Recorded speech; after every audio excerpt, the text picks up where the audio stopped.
everybody, and welcome back to Beyond the Trailer Park. First of all, apologies we didn't show up last week because we were all like exhausted and feeling shitty, and we just kind of said fuck it. So our apologies for that, but you know, we need a night off every once in a while.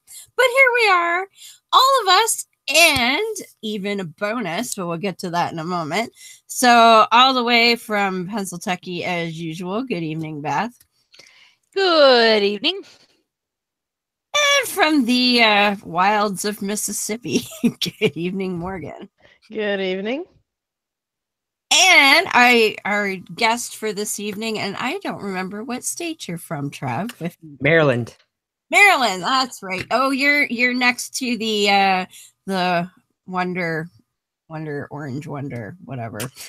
Just an hour and a half away. Oh, aren't you lucky? Well, welcome, Trav Mamone, to the show. Thank you. Thanks for having me on. And surprise, all the way from Savannah, Miss Ashley has come back to say hello. Hello. And the Orange Wonder himself is also a guest. Huh? Oh, God, no. Oh, hell no. I'd shut down. I'd nuke my computer first. Yeah, it's like, forget interviewing me. Let's all just yell at him for the next 2 hours or however long we're going to be on the air. 2 hours would be a start, you know. Yeah, we could have like more guests on too. Our new podcastathon. Yes, exactly. All the proceeds we raise will go to Planned Parenthood. Yes. That would be the Roast 45-a-thon. Yeah, 2 votes. I'm going to pitch it. There we go. Oh, shit. That's hilarious. Well, as I say, we kind of buggered off last week, but, you know, shit happens, and here we are. Yeah. Now, and just so we get this out of the way now, Beth broke her ankle the other day. So she's all laid up, and we'll have oodles of time to argue with theists now. Yes, that's what I've been. Yeah. I stepped out of the car on ice, and I managed to break my ankle for the 3rd fucking time. Ugh. And as much as I hate to do this, because you guys supported my ass 3 years ago when I had my strokes, I am once again putting up a U-Caring this time instead of GoFundMe, asking for help in paying my rent. And if you are unable to financially help, if you could share it, I would greatly appreciate it. My food situation is fine. I get food stamps, but I have bills that I pay cash with, primarily my rent, and obviously cleaning supplies and personal stuff, but that I have no means of buying because, of course, this happened to happen right at the start of a pay week, so I will not be getting a check for 12 weeks minimum. I don't know all the details yet. I go to the specialist tomorrow to get my permanent cast on, but generally from what the ER told me is this is a 12-week layup. And because of my strokes, I cannot crutch. So I will be, hopefully, I'm going to ask the doctor tomorrow, doing the Susie Robbins idea of the little wheelie cart to put the leg on. Yeah. Knee scooter. Yeah, the knee scooter, because we tried to walk her in the hospital. That didn't work so well. I can't hop. I'm not strong enough because of the hemiparesis. And crutching, while I can do, I'm not supposed to be putting weight on my foot. Yeah, that's working out real good. I have a 1-room efficiency, and I feel like I live in a 10-room mansion with 1 bathroom a half mile away. My bathroom's 10 feet away. It's like, this really sucks. My husband thought it would be really funny to say she should get a job at IHOP. Yeah, well, I would agree with him, but I can't even hop. And the poor cat is totally confused why mommy has an extra set of legs with the crutches. But yeah, and I live on a 2nd floor, and I literally had to have one of my coworkers hold my ass, literally, and lift my leg that has cast on it, the temporary cast on, to get up the fucking stairs. Ugh. Yeah, I'm going to say part of that was from when I fell. It was like 10 to 9 in the morning. I hadn't had my morning cigarette. I hadn't even eaten yet. I hadn't done anything that I do in the mornings. I didn't take my pills, so my blood pressure was like 200/90. So of course the ambulance crew and the hospital crew were flipping out, and I'm like, dudes, it'll be fine. I haven't taken my pills yet. Yeah. I said, you didn't worry about my blood pressure 3 years ago when I had my stroke. You blamed it on my fucking diabetes. I was going to say that, but I bit my tongue. But yeah, You don't want to piss them off until after they've treated you. yeah, Probably a good idea. That's like, not getting your food spat in at the restaurant. yeah, it's just but I discovered, like, with my stroke, all I wanted to do was sleep because I was so sick. Because it caused dizzy spells, and I was upchucking all over my apartment because anytime I moved, I got nauseous. This time, I'm more cognizant of what's going on, so I'm day 2 and already going stir crazy. So I'm like, oh, this is gonna be a long. Be a new profession, though, a professional ass porter. Yeah. Well, what's really funny is that my coworker who got stuck with that wonderful job, I've known her since she was a little kid, but out of anybody, thankfully she was there because she would be the only one I would trust to do that. It's like, oh, seriously, this is like, it was humiliating, but it was like, well, it's either that or I sleep in the hallway on the stairwell. It's like, yeah. So, yeah, that's the thing about breaking your ankle when you live on a second floor, because it's nothing like, here, use my ass to help me get up the stairs, or I'm gonna have to sleep here in the stairway. yeah. But and the thing is, I mean, when I had my stroke, she was real good about doing stuff, and like she came over this morning, went to the store for me because I ain't trying them shit stairs till tomorrow when I have to. And luckily she does work tomorrow, so if I need help again tomorrow, she'll be there. Ass porters are us. Yeah, it's just it's humbling in a way and humiliating in a way at the same time, but it's just like, seriously, of all times, it's like Frustrating because you were just getting back to like a sense of I was actually just starting to feel normal again, and thankfully, as far as like issues with my dizziness and stuff like that, it's not a problem. It's just now it's just like, what am I going to do for 3 months? So I'm going to drive everybody crazy is what I'm going to do. not a book. Going to catch up on all your reading material. You'll probably have your computers organized because you have a new computer, so you'll have all that organized. I already started that last night. I'm like, oh yeah. But it's just funny because it's like, I have stuff I can do. It's just that, it's like, now I have no choice but to do it, because until I figure out a way to maneuver the stairs better, I'm not going to be leaving the house. When he pushes a foot, he opens another bone.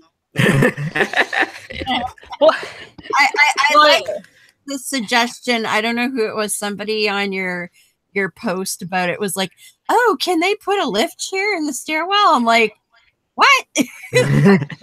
Like, bitch, in America. Seriously?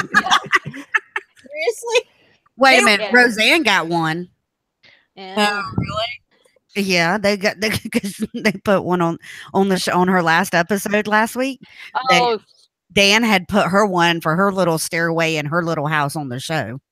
well, I won't jibe Trump paid for it. that suggestion too much, because my dad did actually put one in for my mom when they owned the house.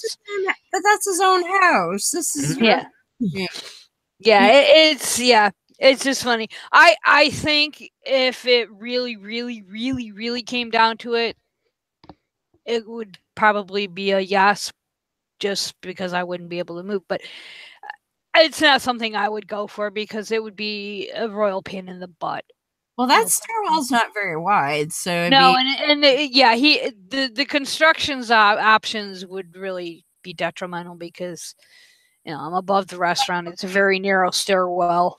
They wall off most of the dining room and just build you an apartment on the ground floor. Yeah, it's just so that's my plea. She on top of an awesome little pizza parlor, but yeah. They could just make it delivery only, and you live in the dining room. Yeah, but it's also where I work, so. Well, convenient. It's just that's the last thing I would ever. I mean, I'm really careful with that foot because I've had issues with it in the past, and that's I do have problems with it. Ice doesn't care how. Nope, didn't even see it. I mean, and the thing, like I was saying before, it was just really graceful, especially for me because I'm dead weight, and I just went down like a ton of bricks, and I knew as soon as I went down that it was broken. Well, as ice will fuck you up no matter who you are. Yeah. Well, what complicates it too is I also tore my knee up, but we don't know how bad. I think it's just a sprain. There doesn't seem to be any external signs of any further damage, but it's like, yeah, well, this is fun. Mm-hmm. That was my fun for this weekend. There we go. I'm going to make it everybody else's fun for 3 months. Oh my goodness. So Trav, what the hell's going on over in your neck of the woods? Well, do I really want to start off with my own medical emergency I had last week, or should we go to... Only if you want. I was going to ask you more about, were you religious at one point, and if so, what flavor and all that. Okay. Let's start with my bio first, and then we'll get into, the alcoholism and all the other stuff. Yeah. Okay, so basically, I grew up as what I like to call a wedding and funeral Christian, which means, we only went to church when someone either got married or buried. Let's see here. Had a lot of emotional problems all throughout childhood. Thanks, bullying, for giving me extreme trauma. And so, trying to find the answers when I was a teenager and found Jesus and find Jesus when we're teenagers. I don't know why that is. Yeah. Well, it wasn't just a phase. Well, kind of sort of was a phase, but it wasn't like, a couple months and then it was back to atheism. No, I actually bought it hook, line, and sinker and was a Christian from 17 to 28 or 29, and I basically explored pretty much every facet of Christianity. I started off in some holy roller church where they're dancing in the aisles, and I think one particular Sunday the pastor didn't have a sermon prepared, so he's like, let me run around and speak in tongues, and that'll be our Sunday service. How's that? Let's just do that, make up the fact that I don't have a sermon prepared. Wow. And then I went into kind of more mega church for a while, and that was pretty much I don't know, I always thought that was pretty much, I don't know, something very, very artificial about it. And then got into Lutheranism, and got engaged to a girl at the same time, and we were together for about 6 years, and I was happy for only 3 of them. And during the end of our relationship, I started exploring more liberal theology and also starting to understand myself as something other than straight and cis. And and it didn't really help too that her family was really conservative Calvinist, and there was a lot of pressure on me to be the man of God I was supposed to be, which obviously didn't work out so well. And so yeah, got out of that relationship, came out. Then I started basically deconstructing my faith to the point where one day God didn't exist. I remember even though I don't really fanboy over him. Actually, I never was a huge fanboy, but of course Dawkins played a part in my deconversion. I remember at the time I was, a liberal Christian and believed in, theistic evolution. God guided the whole process. And I remember watching a debate between, let's see, it was him, Daniel Dennett, Francis Collins, who is a Christian who's also an evolutionary biologist, and Ben Carson of all people. Yeah. Ooh. Yeah. Oh, I gotta fight that one. Oh yeah, it's quite. I mean, I remember at one point Ben Carson said that. You stay awake for the whole thing? Well, actually, I don't remember, but I do remember at one point Ben said that he doesn't believe in evolution because if you take a look at two cars and say, oh, these have similar things, but we all know that one car can't evolve to the other, and so therefore presuppositionalism, one can't evolve from the other. But anyways, all that's to say that, I was expecting like Francis Collins, the, theistic, evolution guy, to basically cream Dawkins's arguments, but Dawkins kept saying, well, where's the evidence for God? And I was like, evidence? Hell, let me get back to you on that. So a few months later, I was an atheist, and that's pretty much my story. Awesome. That must have been a hell of a debate to watch. Oh man, Carson is unbelievable. Okay, seriously, two cars. Like, does anybody find it disturbing that a medical doctor would use non-biological organisms to equate to evolution? Well, yeah, because that way he can get away with it and everybody in the audience will just nod along. But yeah, Ben Carson is responsible for me no longer using the phrase, well, it's not brain surgery. So yeah, I've noticed I've quit saying that as much. What I find funny with Carson is that whole statement he makes is basically a rephrasing or a paraphrasing of the junkyard analogy and the crap that and it's like, you're a fucking brain surgeon. Don't you have anything better than that? Because, I mean, the whole junkyard fallacy as a whole has been totally debunked. And it goes to abiogenesis, which is not evolution. They're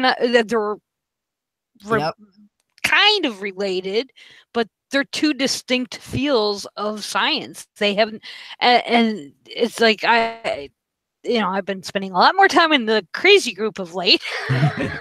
And that's all I'm seeing post after post. Like, either these people are willfully ignorant or they're lying for Jeebus. Ashley, we now have another group that's crazier than the original crazy group. Really? Yeah. It's run by this wackadoo Catholic dude. Well, I've learned there's a bunch of crazies out there now. So yes, there are. There's crazies in religion and there's crazies in non-religion. So yes. Yes. And I don't like using that word because there are. I mean, I don't mind using the word, but on the same hand, I don't like using the word because there's I don't want anybody to go, oh, she called me crazy. I don't want anybody to do that, Well, speaking as one who has papers to actually prove she is crazy, I find no offense in using that term as long as you're not using it as a slur in the sense that we all know whatever. Right. Let's just put it this way. Everybody I love and care about, they're not crazy. Well, I don't know. Y'all might be because y'all are associated with me, but nuance is important in how you. But going back, I mean, I don't find anything wrong with using that. I mean, I use humor as far as how I deal with my mental illness. So, I mean, I go around telling people I have papers to prove I'm nuts. So, yeah. It works. It definitely breaks down some barriers. I've had some interesting conversations. Well, people like, so what? Exactly. They're like, People at what? work call me crazy, and I just look at them and go, "Darling, you don't know crazy." Exactly. Exactly. But if you'd like to know crazy, you let me know. Mm-hmm. You might get to see angry Ashley, but that's angry professional Ashley. Oh. Yeah, there's a difference. Trust me. Yes, there is. Bobby, we were on the phone with somebody a couple of weeks ago. It had to do with our insurance, our car insurance, and Bobby doesn't. You know, Bobby's like, whatever, dude, and he just lets it go, right? Me, I'm not like that. You know, I'm the same with Arno. He lets stuff go. I'm like, why didn't you say blah blah blah? so I'll I look wonder at him. if I'll that go, has something give me to the do with their phone. Buddhist backgrounds. Right. But I'll look at him, I'll go, just give me the phone. So he was like, oh boy. So he handed the phone to me and he told the person, I'm just gonna let you know, I'm handing you the phone. I'm handing my phone to my wife, and you just prepare. Bobby recorded it. It was that bad. Look, the dude on the other line told me, he's like, let me talk to your husband. I was like, no. Let me tell you something. They always My do that husband, down I'm here. on this account, and my husband giving you permission to talk to me, and you will talk to me. Needless to say, the I've actually got to call him back tomorrow, but the CEO of the company, and this is a big outfit, huge outfit. Somebody, it's not the CEO, but somebody in the CEO's office got wind of it, and now they're calling me, and so I will be contacting them tomorrow. But I pretty much told this dude that the minute that he asked to speak to my husband, told me what a piece of shit he was. I didn't use, I didn't cuss at him, but the fact that you would sit there and tell me, "Let me talk to your husband," tells me that you think my husband's going to overrule me. Control your woman. Ain't nobody can control her. Trust me, I tried. And now I'm down half a finger. That's right. You want to know what happened to the last motherfucker that tried? He's only got 9 of them now. Bobby's at least got 9.5. Right. Oh shit! People just gotta learn, man. Like, you don't. That is so, I mean, so condescending. I just find it. They do that a lot down here. They do that with me. They're like, "Oh, can I talk to your husband?" And then I'm like, "Bitch, I ain't got no husband. Like, what I look like?" And then they'll be like, "Oh, well, can I speak to your father?" And it's like, I'm a grown ass adult. I live by myself, so yeah, great. Now I'm gonna have some crazy person come to my door. Like, I heard you live by yourself, but I do not. I have a ferocious corgi. I was gonna say you have a vicious corgi. A vicious corgi. And what do you have? Like 1 or 2 hedgehogs? I have 2. We have 2 hedgehogs, and then Jonathan's here like most of the time. So when he's not at work, so whatever. But yeah, it's just I find that a thing where they'll be very condescending down here, and they'll be like, "Oh, let me speak to your husband." And it's just Oh, like, it happens up here all the time. Never had that happen ever. If I did, they would lose an eardrum. Oh, yeah. My favorite one is, "May I please speak to the man of the household?"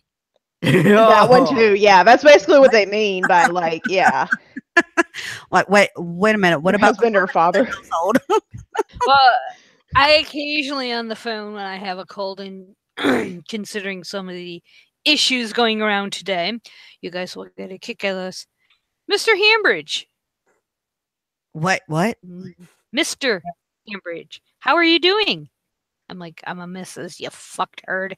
Yeah. Why do you think the account says Bath? Look, I had somebody at work because we deal with a lot of Chinese and Japanese, and with them they don't use the Titles. the she's and the Mr. and the Mrs. Everything they have is gender neutral. So one of the dispatcher and the customer service both were messaging me because we have a little instant messenger and the stuff, and they're like, "We're trying to figure out if this is a he or a she," and I was like, "Why don't you just say them or they?" Mm-hmm. You know, if you don't know instead of assuming, just say, oh, thank you. Or, why do you even have to add, thank you, sir, yes, sir, no, sir, yes, ma'am, no, ma'am. Just say, thank you. And that just really fucked them up. They were like, well, what do you mean? And they were like, well, I'm scared I'm going to offend them by not saying sir or ma'am. And I'm like, dude, that is a Southern thing. Just say thank you or say them or they. That's all you got to do. Yep. Yeah, I think Trav can speak to that issue. Yeah, and that's what I was. Ashley, you just brought my point out really good, because that's one reason we have Trav on today. Hey. And I'm going to throw in a caveat. This is an issue with the pronouns that I'm still struggling with, not because I don't agree with it or anything. I struggle with it.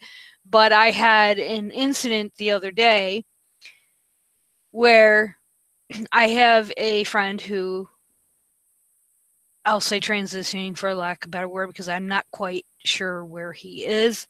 And there are other people that know this same person who are just being totally, if you got a vagina, it's a girl. If it's got a penis, it's a boy. That attitude. And I struggle with it because I'm still learning myself, even though I've been in the LGBT community now going on few years. But yeah, I mean, go for it, Trav, enlighten us. And Morgan, you fit into this as well in certain aspects, part of our conversation tonight. Well, yeah, the two things, because I mean, we're a bunch of cis chicks and two straight chicks here, and we don't know a whole lot about bisexual or non-binary. So those are the two things we sort of wanted to hit on tonight, because I think they're important. And I think for a lot of people, those are the two things on both the orientation and the gender spectrum that a lot of people really struggle with. Like even myself, for a long time, I'm like, okay, I can totally understand that you are a woman and you physically resemble a man and you need to feel like you need to fix that. That totally made sense to me. But this whole like, I'm not one or the other. I don't get that, because I'm a very, very feminine cis woman. So I could be like, yeah, if I was born with parts that didn't fit who I am, that would be a problem. I can get that. So that's something I've always kind of struggled with. And then there are also people who either both straight and gay have kind of said, well, if you're bi, you're just not committing, and you're confused. And that's where I am. I will readily admit one thing I struggle with bisexuality is, and I'm going to pass this off as my Victorian upbringing, is that I see the commitment level and I can't seem, while I accept it and, with an to each his own attitude, and I support it as far as that's, kosher, and like, with people that are non-binary like you, Trev, I want to know how to be a better ally besides fumbling over my words like I am right now, because I'm like, it's really, it's like, how do we be a better ally? How do we understand? Do you know of resources? I mean, what kind of resources should we look for besides getting to know people? We got a whole show for all that. I know. I'm sorry. No, that's fine. Stupid pill. Just shut me up. Alrighty. It's time for me to put all you cis people in your place. So get ready. What's cis, by the way? Right. Yeah, that's a good place to start with cis. Yep, sure. Alrighty. Cis is short for cisgender, which is basically the opposite of transgender. The way I like to say it is this. If when you were born, the doctor took a look at you and said, it's a girl, and you grew up saying, why, yes, I am a girl, that's cisgender. If, however, for example, the doctor says it's a girl, and you grow up thinking, no, That's transgender. Now, I know you've had Marissa and Callie on in past episodes, so you know about, binary trans people, whether it's, trans women like them or trans men like Marissa's husband, Aiden. I have a trans man friend here too. So Okay, cool. But then there are those of us who don't identify as either 100% man or 100% woman. And that's where things get complicated, because even among a lot of binary trans people, you will hear a lot of, this idea that apparently us who don't identify with either man or woman are just doing it for attention. We're co-opting trans language in order to, be hip and cool because it's the new thing, which is actually kind of similar in a way to a lot of gay people. I don't know what the stats are. I think it's happened a lot in the early days. A lot of gay people thought that bisexuals were just, I don't know, co-opting the movement, or is like, They you're not still think that. They still think that. Yeah. Right. And so there's definitely that similarity, because we don't fit into neat little boxes, somehow we're faking it, And I remember I'm a lot more comfortable with my bisexuality now. I mean, I'll still get in your face if you question it. I remember a couple years ago when I was on promoting secular feminism, I made the joke, give me Taylor Swift and let's see, who did I use? I forgot his name. The 10th Doctor. Tennant? Yeah, David, give me Taylor Swift and Tennant, and I'll show you some bisexuality. Awesome. Right. See, for me, like, it's not that aspect I don't understand. It's just, as I said, it all comes down to the commitment thing, but keep going. Right. Here's another myth about bisexuals, is that all of us are polyamorous, and even though I'm sorry? And the one I've heard before is, they just fuck everybody. Right. And I have been guilty of that, and I slap myself because I know up here that that's, knowing the people I know now, that's really not true, but damn, it's really fucking hard to get past that. Especially, I mean, will be 54, but it's when you have that drilled into your head since childhood, and even today, even though I'm an atheist and I'm a lesbian, I struggle with that so hard. And I know if I am, I'm hoping other people are, because I really don't want to be alone in this. That's why I had a parade of people coming to a room at NanoCon, Beth. Fuck everybody. Yeah. That's the thing. I know people like Morgan. I have other friends that are bi, even here in this little fucking town I live in. And it's like, but I still sometimes catch myself not getting past that point. Although I will throw this caveat in, is that I do know a couple that claim bisexuality for that sole reason. But I'm finding that to be now more the exception than the rule. Whereas 20 years ago, it seemed more the rule. So it's really, I really struggle with it. It's really hard. And it's like, I can beat myself. Even if it was, well, this person says they're bisexual so they can fuck all the people, it's none of my fucking business. But right? Yeah, and that's how I try to get past it, but I don't always find that as... There was a friend I had in my 20s that I used to go partying with, and he was a beautiful looking man, but very sort of effeminate looking, which didn't bother me in the least. But we said he was bi, and we used to go out to pick up together, and he would always say he was bi, but he would always pick up a dude, like always. Yeah. And I was kind of like, at the time I was like, yeah, you're really bi, like I'm really a brunette. But he could be. And what I have realized now is that even if he still considered himself bi, but he only looked at a woman like every 5 years, none of my fucking business, you know? Like if he says bi is bi. Well, the going back to the whole, it's none of my fucking business. Like I use that, I still fall onto that as a crutch to try to get my thinking past that, because I really do attempt to try to understand, for lack of a better word, other viewpoints, because this is not a viewpoint. But help. Alrighty. So, yes, let's talk a little bit about monogamy and bisexuality. Just like pretty much anybody else, you know, you have monogamous bisexuals and you also have polyamorous bisexuals.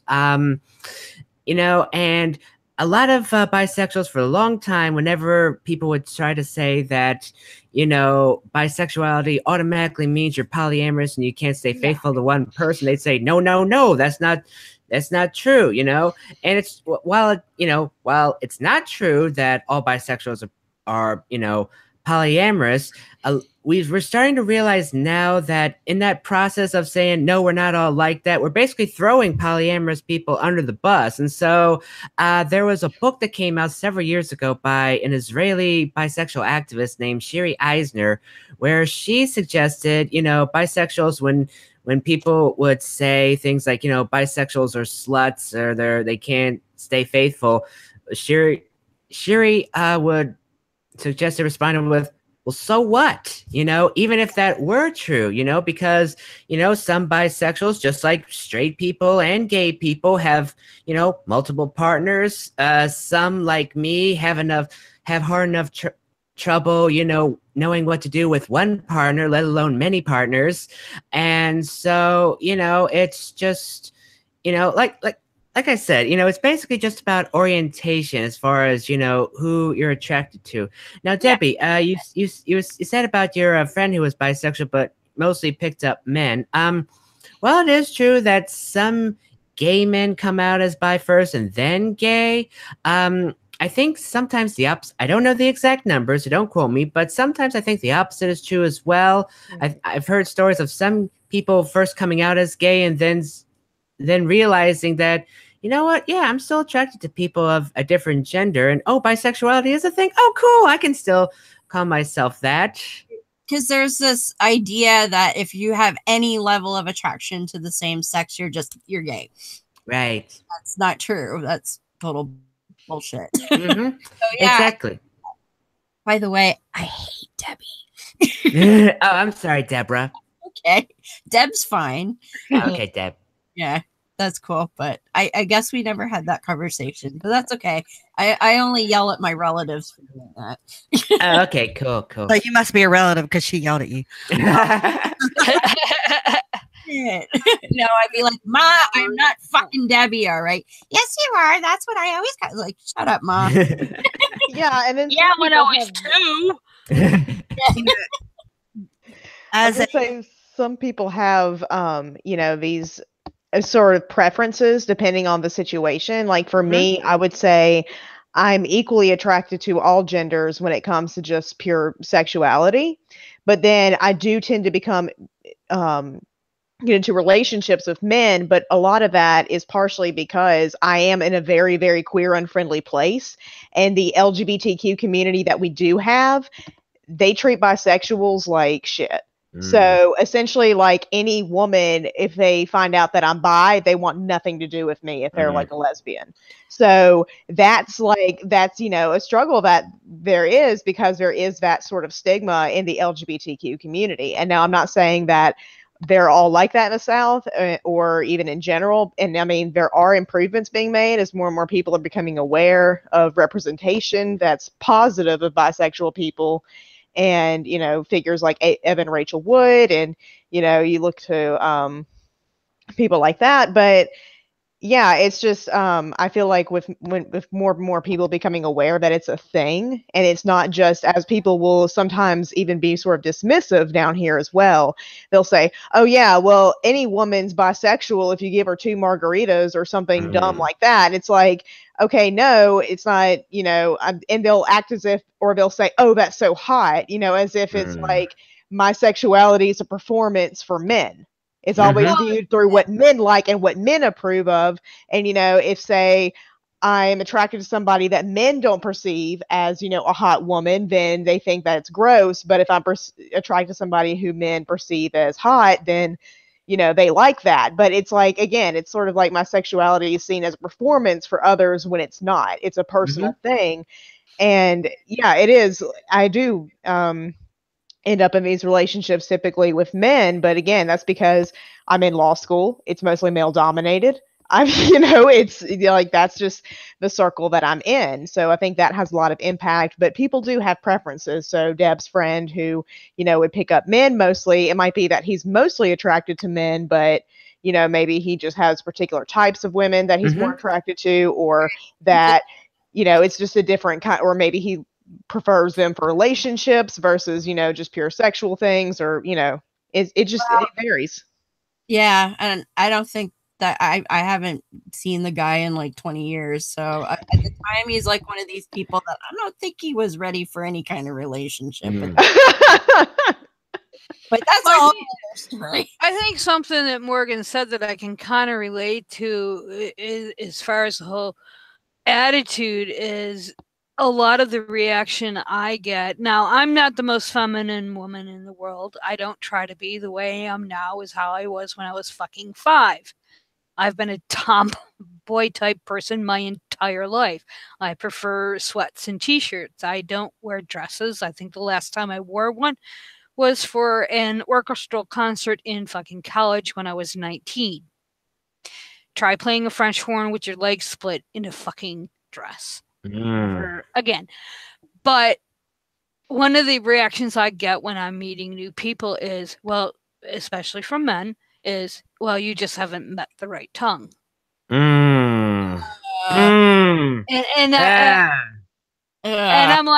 I'm like, my usual comeback, because I could give 2 fucking shits about sex, is, what does that have to do with it? Yeah. It's like,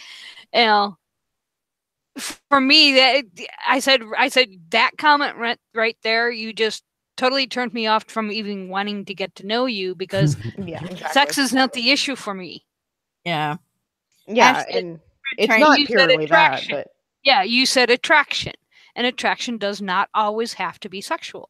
Yeah. So, Ashley, you were trying to say something before. No, I was just getting that to where, when somebody tells me they're bisexual, I'm like, you know what? That's awesome, because you've figured it out. You figured out what makes you happy. That's a good way to look at it. And instead of, people will tell you I'm not your normal cis person either. But, and it goes back to, even talking about sexuality and pronouns. When somebody's like, well, I don't understand. I'm like, well, unless you plan on advocating for it, you don't have to understand. All you got to do is respect. That's where the conversation I had the other day was the whole respect. I said, would you like if I called you sir all the time? Because I was talking to another woman, and she's like, well, no. I said, that's the exact same thing. Yeah, I mean, respecting what you want, because if you keep this up, I will start calling you sir all the time. And that's something that stuck out to me when I read Marissa's book, was how fucking hard is it to just say what somebody wants and respect them? Yeah. I don't. Because a lot of people complain about the new pronouns and whatnot. It's like, well, why do I have to call somebody Z? It's like, why the hell wouldn't you? Right. It's just like if Morgan were to come to me and go, hi, my name is Morgan. This is what I'd like for you to call me, is Morgan. Does that mean I should turn around and go, all right, thanks, Jeremiah? Please don't. Do not. No. Do not compare. We had a perfect example, not to pick on you, Trav, or Deb, Trav saying Debbie instead of Deborah. Right. Deb prefers either Deb or Deborah. And and Trav wasn't an asshole who was like, "Okay, Debbie." You know, Right. like, Yeah, it's Girl, not you're hard. Debbie. And I've had people do that to be Yes. asses. Yeah. And I'm like, okay, that was funny the first 5,000 times somebody did it. Ooh, you're so original. And you know, another thing that I've learned throughout, you know, because everything that happened, like right now, I use it as a learning, you know, a learning thing. But I've also learned that don't assume anything. You know, I'm quite sure that Trav and Marissa and Callie and Ari and Aiden would much rather me come up to them and go, "What pronouns would you prefer for me to use?" Yeah. Don't be ashamed to go up there and ask those questions, because you're going to gain a lot more respect from that person than going up there and assuming what they want to become. Well, I said to Deb down at NanimCon when I spent a little more time with you than I did at ReasonCon, I said, Deb, I'm going to be an ass.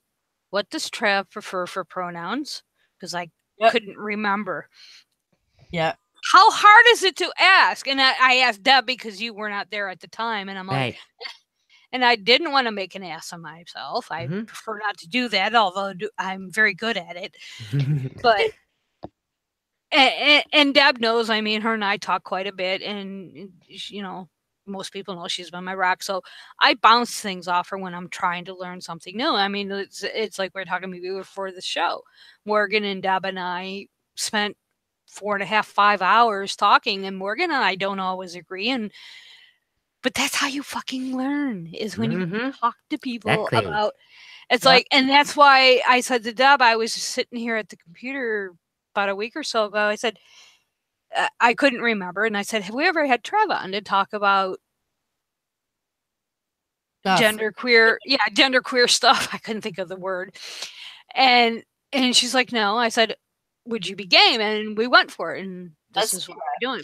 Because for me, this is just in the 45 minutes we've been on, I've learned quite a bit already. Well, I won't say I learned it, but I'm acquainting myself with some new information. So exactly. Now here's a question back to the whole bisexual thing. And I'm hoping you folks can clue me into this. What's the difference between bisexual and pansexual? I don't know. I'm still trying to figure. That's fair. That's totally fair. Well, let me give the audience a little bit of a sort of a background. It used to be, you know, bisexuality, since bi means two, that bisexuality meant you're attracted to both men and women. And so in order to be more inclusive to people of all genders, a new term, pansexual, was introduced, where, you know, pan means all.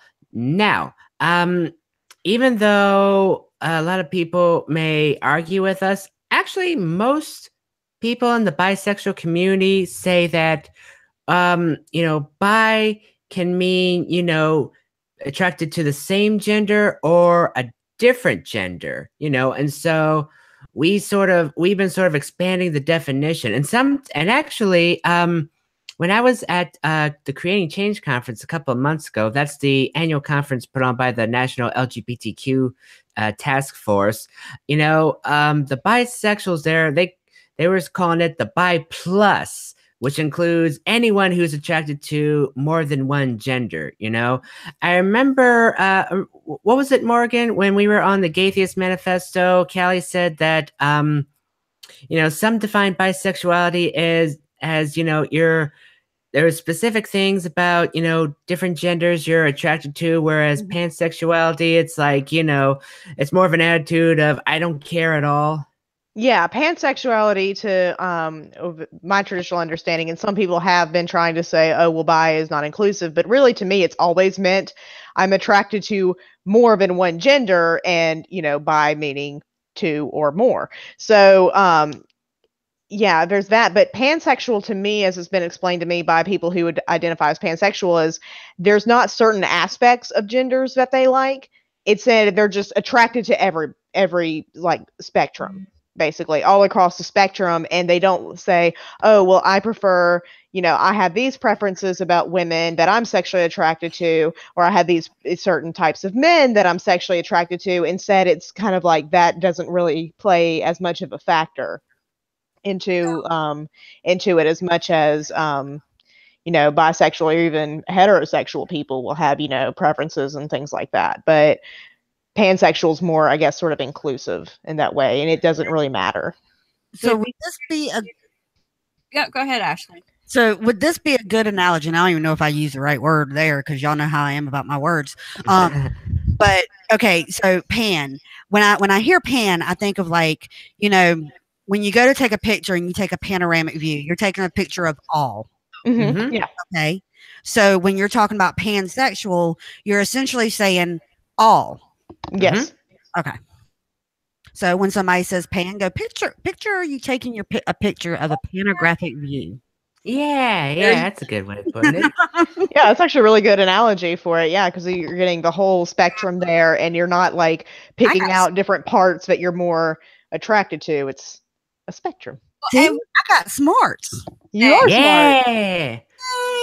I've heard people also say that gender really doesn't play a role in who they're attracted to. Yes, they're attracted to people regardless of gender. And yeah, they're not saying that, oh, I'm attracted to everybody I meet, but it's not that, it doesn't go that far, but it's like the gender doesn't play a role in how they feel about a person, either sexually or relationship wise or any of that. Anyone they meet has a potential to be someone they could be attracted to. Is that yeah, in a sense, in a sense, because it would be like that I might meet, I could potentially be attracted to, right? It doesn't. Yeah, and you can still have your preferences, because you're not obviously going to be like, oh, I would like to bang every man I meet, but it's like, maybe you are, I don't know. There might be, I'm sure there are people who are like that, but they can whatever. No. but you're not like, oh, well, I prefer to be into relationships with men, or I prefer to be, because you're not picking out aspects of their gendered appearance that you're attracted to. So that doesn't play a factor. You just say, oh, that's a beautiful person. Yeah. So I'm attracted to them. If I love long hair.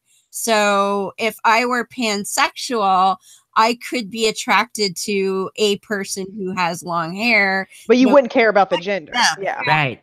What gender identity was. I have seen Arno. Yes. He has no hair. Arno has I was about to ask you.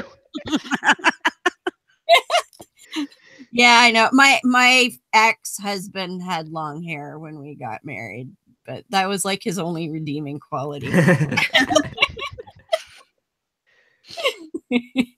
But no, and see there, even though that's a physical preference I have, when other things are there, that becomes not a major issue, right? So, because and I actually buzz cut his hair like every month. So, well, I think what it says to me is that looking at the whole person beyond what you do in bed is what's important, and that's how, for me, I try to. I don't give a shit what you look like. I don't give a shit if you got one leg, if you got one arm, whatever. It's what's inside, to what your soul is. I mean, like, yeah. Callie of the Atheist Manifesto explained this to me 3-4 years ago when I first came into all this. What is it called when you are in a relationship with somebody, but there's, and you love them, I guess, but there's there's no attraction sexual, there's no heart involved, what's that called? Yes. Well, actually, you mentioned two of them. There are people who are asexual who, can still be romantically attracted to somebody, and maybe even have be in a committed relationship with them, but just aren't sexually attracted to them. Now, some asexuals do sexual things, but there's no like desire to, have We could give have two sex with fucking the person. shits about it. Yeah. Right. Yeah. In fact, the asexuals like to use cake as their official symbol because they like to say, we like cake a lot more than sex. But I don't like Hey, cake. babe, we're asexual.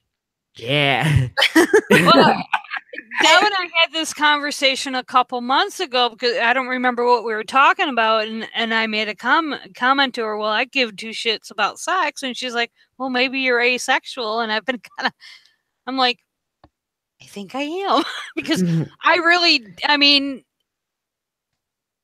I'm more into the emotional attachment, so to speak. Right. And like now, because I am choosing to remain single because I've finally my last two relationships were a fucking disaster, and I'm doing shit for myself now. Fuck y'all. So I don't want to get into the whole relationship and dating scene again. It's just I like being single right now. I mean, that could change on a dime. That's what happened 2 relationships ago. But yeah, we don't give a shit about sex. That's not what we're in it for. At least in my case. And now I seem to recall reading it was I either reading a blog or watching a YouTube channel of somebody. Oh no, it was somebody's blog. That's right. Of an asexual person, and they had, and I think they call them that like a platonic spouse or something, or yeah, that might be another word that would probably fit me too. Boyfriend, girlfriend, whatnot. I think it's something like that. I think there is a specific term for an asexual committed relationship, but it's escaping me at the moment. I may have to unleash the power of the Google. What I find funny is just like in the last 3 years since we've been doing our show, and I've come into contact with people like Morgan and Trav and Kelly and Marissa, is that I've been catching myself, for lack of a better word, exploring some of these topics just to figure out where the fuck I fit. Not that I care, because I am who I am and I bang my own drum. Which is my favorite phrase, but it's just like I still find it interesting though. Right, yeah, gender and sexuality, we're finding out more and more they're a lot more complicated than we thought. Going back to the asexual thing, I don't want to, I kind of wonder if maybe I'm somewhere on the A spectrum, but I think it's because I personally still get drive mixed up with, orientation, because to be honest, I haven't been in a relationship in a good number of years. Not that I didn't try, of course, but stuff, not really a lot of, haven't had much luck. And I've noticed sometimes too, it's like, I don't seem to be, as interested in sex as some of my other queer trans people. Maybe I'm on the A spectrum, but then like, I don't know, a couple of days later, for some reason, I start thinking like, I'm like, ooh, I'm ready to party. So, but I will say this, there's a couple of other terms that kind of go under the asexual umbrella. One is demisexual, which is you're usually not as sexually attracted to someone until you get to know them. Now, I remember Ashley, this topic came up during an episode of No Religion Required, and Bobby said something like, so what if, like, you meet somebody and you're not attracted to them all first, and then you fall in love? So I don't know if he was talking about about y'all's relationship, but this is why I love this fucking show. Good one, Trav. Right. But you know what I meant, right? A lot of times that happens. You meet someone, you're good friends, you don't think anything's going to happen, and then one thing leads to another, you both fall in love and all that stuff. Well, I know for a lot of people that happens, once in a while, but for demisexual people, that's literally what happens with every relationship that they have, not just a one-time. Record, that is what happened with me and Bobby. Okay, gotcha. You were right on track, Trav. Yeah, and you can also, like, you don't have to be like LGBT also to be a demisexual. Like, this can happen with, you know, people who are heterosexual as well, or they tend to be more attracted to people that are different genders than them. You can have, yeah, it's all across the spectrum, but that's just one aspect of the spectrum of sexualities that we have. So I did the Google and I found it's a glossary of asexual terms, but it's from Tumblr. So, I found one that's from, it's because I went and did the same thing, Deb. Here's okay. There's two things. There's one that says it's lgbtqia.ucdavis.edu. Oh, that's a good one. It's / and it gives you the LGBTQI Resource Center glossary, and it gives a whole glossary from A to W. Okay. No Z's yet. Darn, we got to work on that. I know, we got to. But, okay, so that's actually a very good thing, because there's a lot of things I didn't know, and I just read it and I was like, oh, that's what that means. But the first thing I did when I Googled what it stood for, it says, here's what, now it kind of pissed me off when I read this, but then I realized where it was coming from. It came from the Chicago Tribune, and it says the letters LGBTQI refer to lesbian, gay, bisexual, transgender, queer, or questioning. And I'm like, wait a minute. How can, if somebody says they're queer, how are they questioning themselves? Well, no, it kind of can be either or. The Q stands for both to be inclusive. You know, instead of saying LGBTQQ, that's like, let's just use the Q for both. You know. Oh, okay. So they're not actually saying that you're questioning. And they're saying it encompasses people who are queer and people who may be questioning. Okay. All right. Because that right there just about, I was like, wait a minute. I started leaning more towards the queer label myself, because I find it like also easier to explain. And I think it's just, you know, because sexuality is more complicated than just like what genders you're attracted to. So, you know, I think that using, I find that more and more people are using the term queer to describe. Okay. Well, I think too with the Q for a lot of stuff not specific out yet, or you know, sure. So it's, or like that you're aware of, because like I didn't know growing up what bisexual was an option. I thought that there was just something wrong with me. So, you know, I think that queer label is very helpful to people. So they're not like, oh, well, I'm just fucked up and I'm by myself, you know, but it is a label that you can, you know, grab onto and say, oh, well, that's all encompassing. So, you know, until I find one that I think that I like to use better, or maybe you like to stick with the queer label. It's, you know, kind of up to you. I was going to ask what exactly is meant by queer, but just before that, so I did find out that an asexual committed relationship, according to this glossary from Tumblr, is called queer platonic. Right. Describes a platonic relationship that transcends a person's usual boundaries for platonic relationships, or an incredibly strong non-romantic partnership. Alternatives include, but are not limited to, quasi-platonic, QP, platonic life partner, and zucchini, apparently. There is a Z. Oh, there we go. Yeah. So, okay, so what is it? Okay, I'm not trying to be sarcastic. What is a zucchini? The vegetable? I was going to say, a vegetable, but very good roasted. Okay. Yeah, it's Tumblr, you know. But so yeah, for me being, you know, straight white cis vanilla chick here, well, okay, I'm not that vanilla anymore. What exactly do we mean by queer? Or I get the sense that there's a lot of layers to that. Well, as you know, queer, of course, usually started off as a slur, but we've you know, we've sort of taken it back. I like to say that queer is probably best as an adjective and not a noun. You know, so I don't know. I think queer is basically a good way of saying, you know, I'm definitely not straight, maybe not even cis, but you know, these the language we have right now doesn't fully describe it. I mean, that's my personal interpretation of it. Yeah. I would see it as like doesn't fit in any prescribed box. Mm-hmm.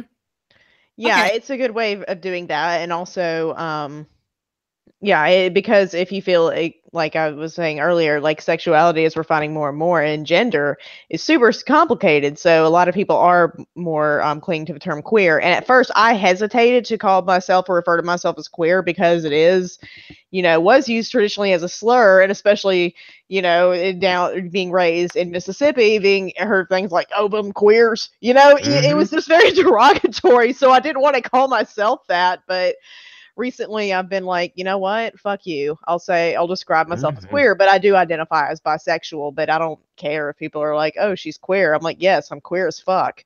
Exactly.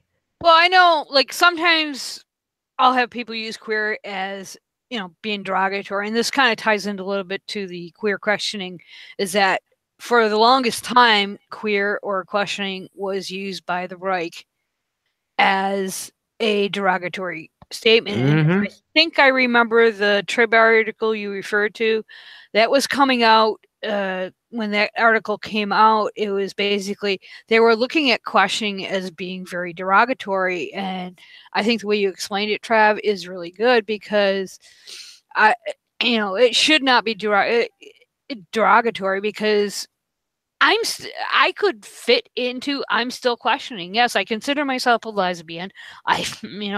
Nothing has indicated to me in my almost 54 years that I'm anything but. And part of the problem is, up until I was about 18 or 19, I didn't even know what the word lesbian meant. I didn't know that now, granted, yes, I had I was rumored lesbians in my life, in my circle, and of course Renee Richards was my one role model for as far as transgender go. So I think people were it's shifting, and I like the fact that we are trying to take it back. It's just like the whole bullshit when Mitt Romney in his debate with Barack Obama called it Obamacare. And President Obama said, well, yes, I do care, and owned it. He owned that phrase from that point on. And I think that's what makes it important, is that, let's turn it around. Let's flip all this bullshit negativity that's coming out and turn it back on them. And I think for me, like just the last 3 years have been very eye-opening for me. And it's like, yeah, I'm questioning. As I said, labels to me aren't that important. I am who I am. But I mean, okay, Deb, question for you. Yes.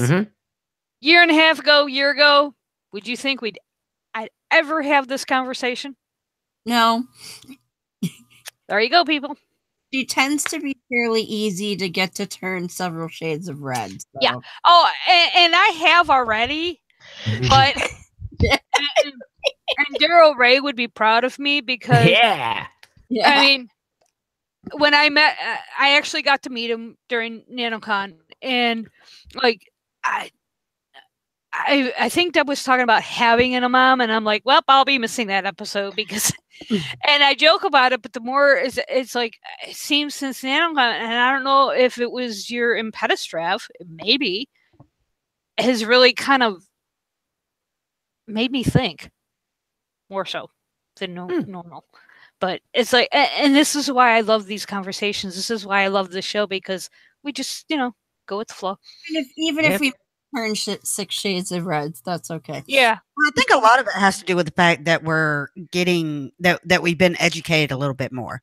There's more there, like we have people like Trav and Morgan to educate us instead of us out there trying to go get the education from, a book or somebody who doesn't even know what they're talking about. They only think they know what they're talking about. Or a book that was written with a specific slant in mind, which you not know and has happened for many, many years. It's wonderful that we can, and this is the great thing about the internet is it's like, I need to know something about I'll ping Callie. I'll be like, hey, stupid cis question for you. I do that all the time. Oh my God. Callie, Marissa. We are doing I'm going to do a quick plug real quick, but I have to because y'all brought up Callie. That did not sound right.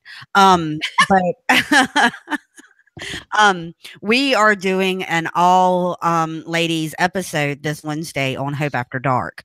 There's going to be a No Hope After Faith. So we're going to start it at 8, and Callie is coming on the show, and I have been talking to Callie about certain things for the last couple of days, and she's like, don't you think we need to save this for the show? And I'm like, well, yeah, but I want to know. And she and I love the fact that I could, because Callie used to make me turn 50 Shades of Red.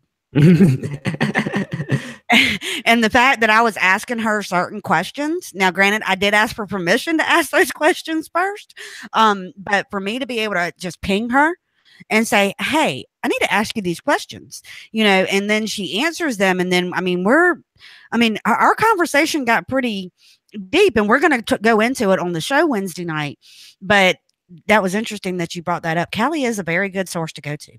Well, bringing up Callie and even Marissa, and this is one thing, and this is why I do bring them up quite a bit on our previous shows, is that, and Trav, I'm just getting to know you, so I'm learning, is that Callie and Marissa both, with their openness about their journeys, have been such a phenomenal resource, not just for me, but I think for a lot of people, because I have never seen two people be so open about something so personal.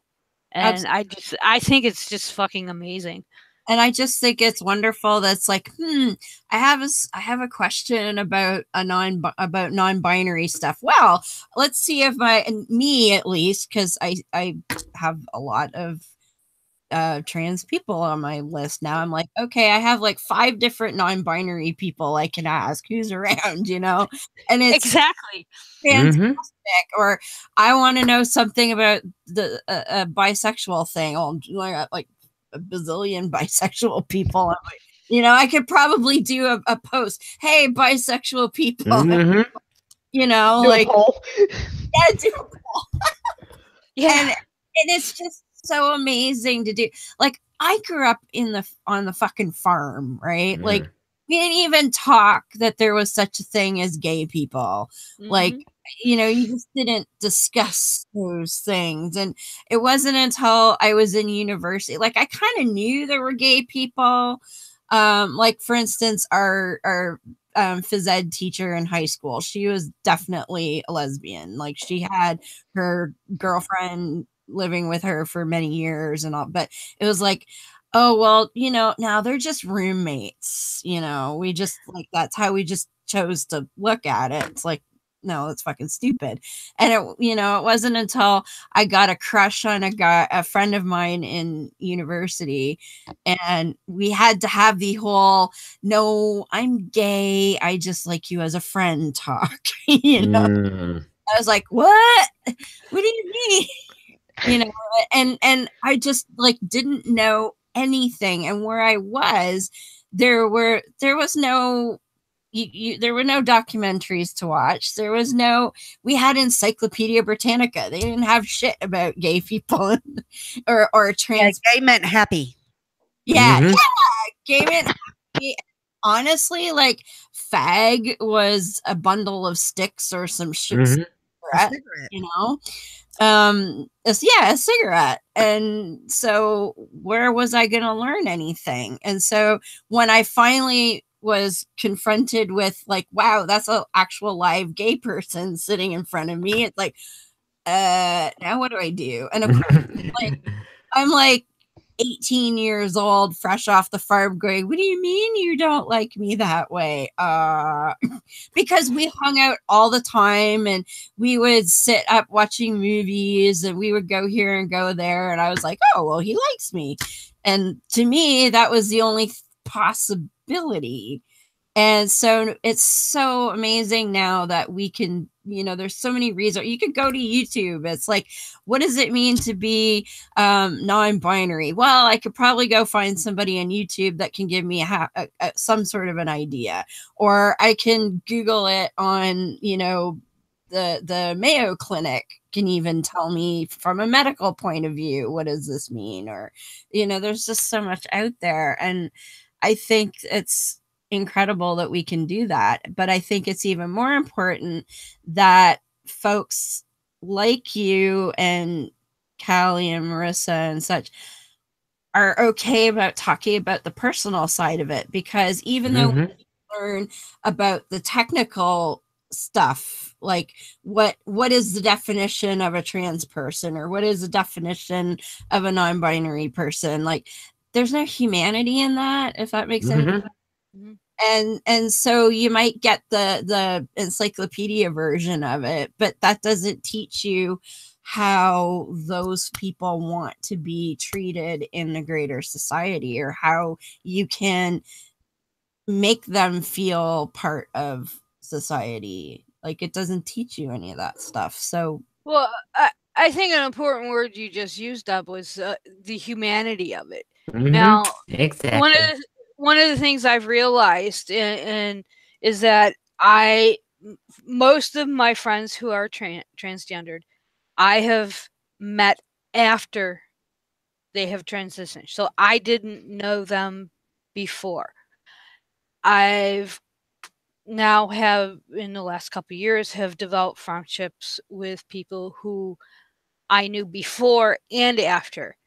And I realized the other day I don't know what I was doing exactly, but I don't even remember the before on these people anymore, because the reality of it, the humanity of transitioning and realizing their full potential, has totally wiped that away.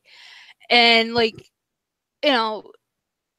you were talking about growing up, for me, the only role model that I had as far as dealing with transgender issues was Renee Richards. And for those that don't remember Renee Richards, because I'm going back to like the 70s, was a friend of Martina Navratilova. She was a tennis player. She took a lot of flack for the transition, but there was a point in my life where I did question whether I was in the wrong body. Because I am I'm still a tomboy. Okay, I'm a stroked out on crutches tomboy now, who is lazier than shit. But as I said, I'm not feminine. But watching Renee Richards transition pretty much live, back in the 70s, I realized, no, that's not me. I knew I was different, for lack of a better word. But I never, as I said, I never had a term for it until I hit college. And I think I said this in our last show. It was a Red Book. It was fucking Red Book magazine where I realized that, oh, that's what it is.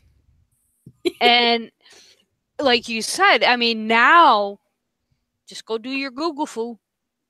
Yeah. Or talk to this person or this person or this. It's like, I mean, Deb and I, we joke on the show, if anybody ever looked at our friends list, they'd be like, what the fuck is wrong with this? I have people going from A to Z. I have Satanists. I have high priestess in the Satanist organization, both Temple of Satan and Church of Satan. I mean, I have atheists. I have doctors of philosophy. I have medical doctors. I have chemists. I have a whole game. I mean, people would be really confused if the DHS ever goes through with their threat of monitoring bloggers that are contrary to Trump. I most likely won't be in trouble, but they're going to have a hell of a time with my friends list. Well, and that's what gets me about people freaking out that Facebook knows their information. I'm like, Facebook is fucking confused about me, man. Because Exactly. there's that. Facebook thinks I'm a black guy. What? Yeah. Yeah. I saw it on. You can see see it on your settings, and then you go to like their ads, and yeah, they target me with ads because apparently their algorithm has pinned me as a black man. Well, they have me as very, very liberal, which is true, but I'm actually a democratic socialist. I lean more toward a socialist, so it's like, no, you're not even close, dudes. They have me as moderate. You guys love this. See, because on mine it doesn't give me my political affiliation because it's Canadian, so they don't know. They probably don't even know what the NDP is. But you know what they did say about me, and you guys will laugh. They think I'm an expat American. Really? Well, probably because you have so many American friends. Your friends, yeah. Yep. Yeah, they totally. Oh, and I'm also listed under friend of soccer fans. Yeah. You're just a friend of a soccer fan, so you're not into it yourself. Since we have Ashley here, I can ask both Deb and Ashley this question.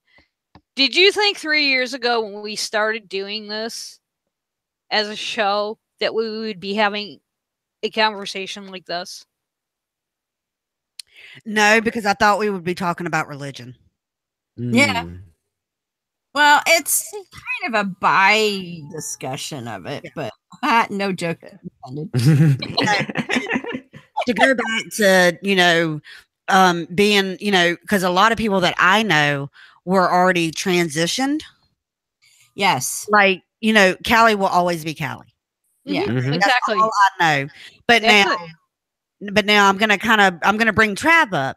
So and I didn't really know Trav before Trav, but I knew there was somebody before Trav, because when Trav and I started interacting, you were I remember the post where you're trying to figure out what name you wanted to do. Yeah. But now I don't know Trav before Trav anymore because Trav left that behind. Trav doesn't want to know the past. Trav wants to be known who Trav is now. Yeah. And this is something that I learned, and as you folks may, I don't know if Trav knows this, but I have a niece who is male to female. And she's not a blood relative, but I used to be friends with her father, and I've known her since she was like 10 years old. So because the only trans people I knew up until then were Callie and Marissa and, Ari and all folks like that. And that I never, like Beth said, I never knew them as anyone else than who they are. And so when my niece came out to me, well, the first thing I did, I didn't bother me in any way, but the first thing I did after telling her that everything was fine and no, she didn't have to have a freak out and it was all good, I like, Callie, what do I do? Because I didn't want to fuck it up, But one very important thing that I learned, and this is a hard thing for people to realize when you're the cis person trying to support the trans person, is the person that you knew as the before person, that person never really existed. And that was something it took me a while to kind of clue into, because I loved that person just as much as I love who she is now. But to come to terms with the fact that that person was a facade that didn't exist, because I had value attached to that person. But what I had to come to grips with is my value attached to that person, it doesn't matter, because that person was never there. And I need to focus on the person that is here and put all of the value into that person. And that was a tricky thing to wrap your head around, because, the original person, from the outsider point of view, you see them as, well, they were that person and now they're this person, but it's not that at all. They were always their current self. And so I think that's something we need to think about more, because we have this attitude as cis people that, well, they're just changing from one to another, and that's not the case at all. They are being who they really are. They were always there. Now their true expression of who Mhm. they are can come out. And who I was referring to was your niece, by the way. Okay. Yeah. I cannot rack my and I mean, I have other friends too in the same boat, but that's who specifically I was thinking about the other day. I'm not quite sure why, although she's on my Facebook page, so something probably triggered it. But I think that's what a lot of people lose, is the they is changing. No, Mhm. it's not. The they is always, it will always be there. Yeah. It's the expression of that, person to And- be who they truly are. And I think that's why, conversations like we've kind of got derailed, but I still think we're having an excellent conversation. No, I think it's fine. And, I think that's why these conversations are so important. And I don't know what triggered. It's got to be something you said to me at NanoCon, Trav. I don't know what it was, but it's given me a different perspective to look at the whole issue. I mean, I will always be an ally as best as I can with my limited knowledge, and Morgan too. Well, anybody under that nice long list of letters. Yeah, but I want to be a better ally. Mhm. And that's why, for me personally, having these conversations, which I will be honest, 3 years ago, even 3 months ago, I could not ever foresee me even talking about this stuff. Not because I don't understand it, that's part of it, but, it's just, it made me queasy inside, Victorian queasy. It's like, ooh, I don't want to know, the ick factor. And I think, even though, I try to be an ally, I still have that ick factor that I have to get past, and to admit that to yourself is really hard. Mhm. I never It thought is. I would. I never thought I would say that I have an ick factor on this subject, even though I try to be an ally. And I don't know if it, as I said, it's something at NanoCon. I think with spending more time with you than I did at ReasonCon kind of triggered that. And of course, talking with Kelly and Marissa and a few others, it just has brought it more to the fore for me. And now that I have 3 months of nothing to do, I'll probably be pondering it a lot. Well, as what I've heard is the first thought that you have, your first reaction to something is what you've been kind of conditioned to Yeah. think. Oh yeah, for And sure. then your second thought, when you come back and step back, that is who you're trying to become. Mhm. Yeah.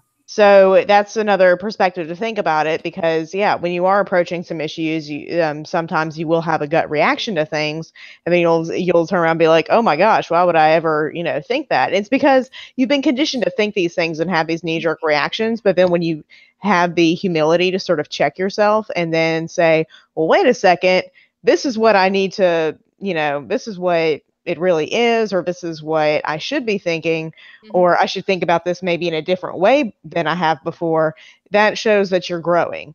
Yeah. Mhm. So I think it's a never-ending process. Well, I think you make a good point, Morgan, is that I have 23 years of religious indoctrination to overcome. Yeah. Granted, it's been That's another 20 plus years that I consider myself as an atheist, and trying to be more of a critical thinker. I'm not sure if I like that term, but to look at things, I think trying to even in other areas, I find myself reverting back to the stupidity that I bought into for 22 years, went to fucking college for. Mm. And I'm like, what the hell? And I think that's why when it comes to LGBTQI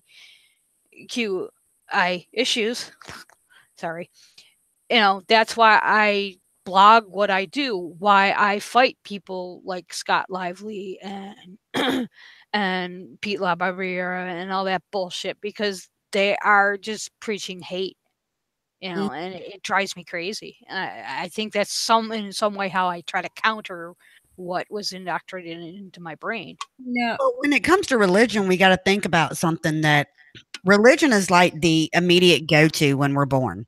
You know, I mean, that's like number one. I mean, a lot of, I don't know the statistics, but I'm just going to say 90% of families automatically christen their kids. You know, so basically from birth until we get to the point to where we're away from it, which could be 23, 24, 20, 25, 30 years old. I mean, that's 30 years of religion that we have been ingrained in. You know, and that's going to be there's going to be a lot of things that it's very difficult to back away from, you know, just like sometimes I still think that, you know, and Bobby would agree with that. I should do this sometimes. Not really. I'm just picking on him because he's not here to defend himself.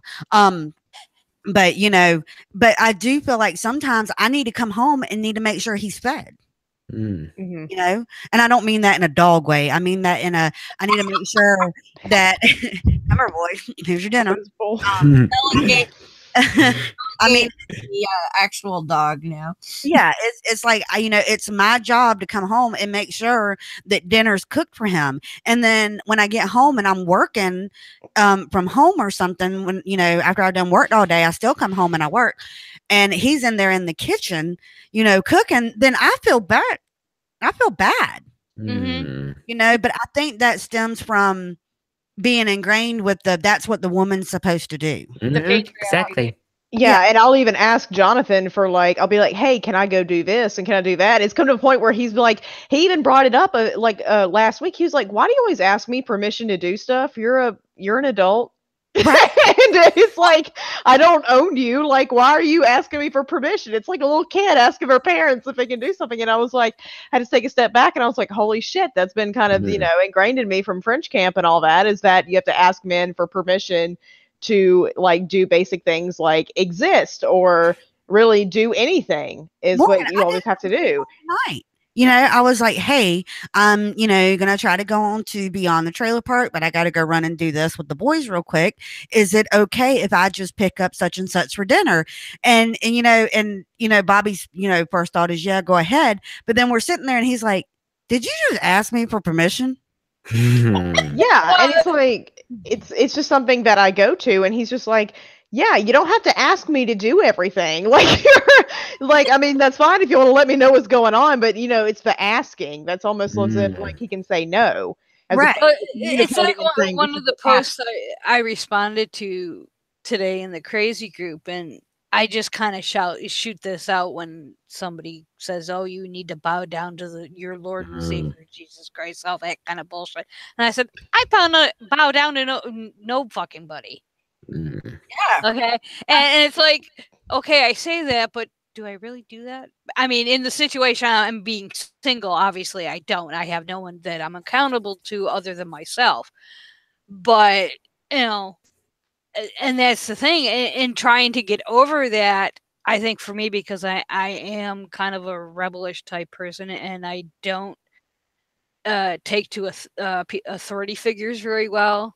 I mean, don't lord over me that you're, quote, better than me, because you're going to find out you're not going to like my response. And I think I've always had that attitude, so it's easier for me to say it. But it's like you said, we're all, you know, well, it doesn't work in my case because I'm being a lesbian, but I think it's interesting you bring that in, is that we've, you know, for those of you that are straight, you've always brought that mindset, and it's something we're indoctrinated in from the time, like you said, from baptism, for those that and it's hard to, even when you're out of religion, like it's these people that we, you know, typically talk about, like, you know, when we're talking about how more and more atheists are looking to Jordan B. Peterson and, you know, Sam Harris and Dave Rubin and that kind of thing. And it's people think that even me, somebody who's realized my sexuality and somebody who's a bisexual atheist, you know,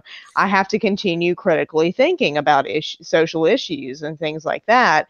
And I feel like a lot of people, once they figure out, okay, I figured out the God thing, that's it. Yeah. Yeah. And they stop and they don't realize, like, hey, maybe I have some shitty views on other things. And, you know, I mean, you don't even necessarily have to be Christian or any kind of religion to be anti-LGBTQ, as we're finding, because I don't think anybody would say Trump is a Christian man, but but you know, he still is very anti-LGBTQ, and I think that's when we have to sort of realize how much influence it has. That kind of thinking. I mean, and I was lucky that I got myself out of it at a very young age, and maybe it's something different from where I was raised in Canada. I don't know, but I never had that. In fact, and Trav, you may not know this, but when I was 13, I joined a Calvinist sect because that's what you do when you're 13. But I remember the first time they had a Bible study where they came out with the old, well, wives must obey their husbands. And I wasn't going to say anything in front of the elders, but afterwards I went to my friend there and I was like, what? Oh, yes, you have to obey your husband. I'm like, I don't know about this. And I'm thinking, yeah, we're going to have to revisit. Like at the time I was maybe like 14 or 15. So I'm like, okay, well, I'm not getting married anytime soon, but we're going to have to revisit that little verse. Now, I will say this, that, you know, I've learned to change my way of thinking when I ask Bobby for something. Sometimes it'll come across as if I'm asking him for permission, but we do have to understand something. We are both in a relationship.